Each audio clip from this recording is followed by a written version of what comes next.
এই বাগেরহাট 4 আসনকে বাদ দিয়ে গাজীপুরে নিয়ে এসেছে। আমরা একটা কথাই বলছি যে আপনাকে আইন বলে দিয়েছে যে রিজন শো করতে হবে এবং সেখানে আপনাদেরকে ইনকোয়ারি আইন বলে দিয়েছে 6(2) অফ দ্য অর্ডিন্যান্স, যে সেখানে আপনি ইনকোয়ারি করবেন, এক্সামিনিং করবেন। এবং আমি সাবমিশনে আজকের বলেছি যে আপনাদের উচিত ছিল গণশুনানি করে এই ডিসিশনটা নেওয়া। এবং সবচেয়ে ভয়ঙ্কর একটা দিক হচ্ছে যে শরণখোলা হচ্ছে বন্যা কবলিত এলাকা, সুন্দরবন ঘেঁষা একটা এরিয়া। সেখান থেকে যদি মোংলা, শরণখোলা, মোরেলগঞ্জ দিয়ে একটা আসন করা হয়, তাহলে এই এলাকার হেডকোয়ার্টারটা হবে মোংলা পোর্ট, মোংলা সদরটা হবে।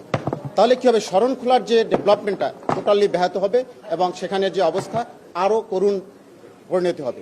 দ্বিতীয়ত আমরা আরও একটা বলেছি, এটা টোটালটাই ডিসক্রিমিনেশন, যে গাজীপুরকে নিয়ে এসেছেন, গাজীপুরে ফ্ল্যাটিং ভোট আছে। সেখানে ফ্ল্যাটিং ভোট মিনস সেখানে গার্মেন্টস ফ্যাক্টরিগুলো আছে, ইলেকশনের সময় গ্রাম থেকে আসা যে লোকগুলা ভোটের সময় সব চলে যায়।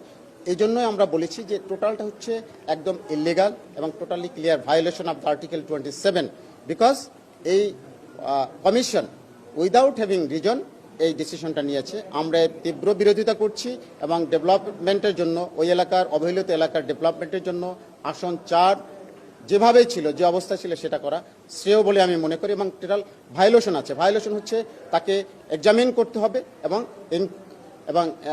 ইনকোয়ারি করতে হবে এবং গণশুনানি করতেই হবে। আমরা এই তীব্র বিরোধিতা জানাচ্ছি এবং এটা বাতিল করে আগের মতো জায়গায় রাখবে। বাগেরহাটে 4টি আসন ছিল দেশ স্বাধীন হওয়ার পর। হঠাৎ করে চলমান ইসি আমাদের বলেছেন 4টি আসন থাকবে না, একটা বাদ। আমরা বলেছি এই বাদটা বাগেরহাটবাসী মানে না, এটা অযৌক্তিক, আইন পরিপন্থী এবং বাস্তবসম্মত নয়। ইসি এই সিদ্ধান্তটি নিয়েছে যা জনবিরোধী, জনস্বার্থের পরিপন্থী। সুতরাং আমরা ইসিকে অনুরোধ জানাবো, তারা যে সিদ্ধান্ত গ্রহণ করেছেন, খসড়া একটি প্রস্তাবনা দিয়েছেন, এই প্রস্তাব তারা প্রত্যাহার করুন। বাগেরহাট জেলায় যে 4টি আসন ছিল, বাগেরহাট 1, 2, 3 এবং 4 পূর্বের মতো বহাল থাকবে এবং বাগেরহাটের সমগ্র জনগণ সেই বহাল 4টি আসনেই তাদের আগামী সংসদ নির্বাচনে অংশগ্রহণ করবে। আমরা আইলা, ছিডর এবং বন্যা কবলিত এলাকা, ঘূর্ণিঝড় কবলিত এলাকা, এই এলাকায় কোনোভাবে উন্নয়ন ব্যাহত করা যাবে না এবং এখানে বরঞ্চ 5টি আসন দরকার। আমি সর্বশেষ বলেছিলাম যে আমি একটু বিপক্ষে কথা বলতে চাই, আমরা 5টি আসন চাই। অতএব আমাদের এখানে 5টি আসন দরকার। এত যাতায়াতের, মনে করেন নৌকায় চড়তে হয়, রাস্তাঘাট নেই। আজকে মোংলাকে দিলে 70 কিলোমিটার ঘুরে মোংলায় যেতে হবে। তাই এইটা কোনোভাবে মানা যায় না। এই 2023-এর যে আইনের বিধান যে আপনারা করেছেন, সে আইনে আপনারা লঙ্ঘন করেছেন। অতএব